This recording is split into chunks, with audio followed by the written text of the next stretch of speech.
আমের সিজনে এইভাবে আমের জেলি বানিয়ে ফ্রিজে স্টোর করে রাখতে পারেন। এই জেলি দিয়ে পাউরুটি, রুটি, পরোটাও খেতে পারেন।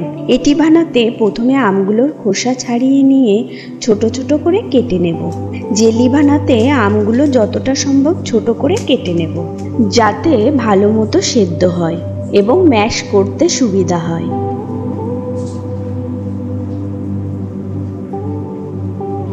তারপর ধুয়ে খালি কড়াইয়ে দিয়ে নুন, হলুদ ও সামান্য জল দিয়ে ভালো করে মিশিয়ে ঢাকা দিয়ে সেদ্ধ হতে দেব।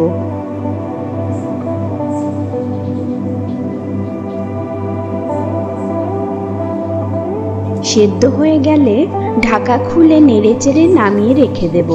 এবার একটি ফ্রাইং প্যানে গোটা 3টে শুকনো লঙ্কা, 1 চামচ জিরে ও সামান্য মেথি দিয়ে ভেজে গ্রাইন্ডারে গুঁড়ো করে নেব।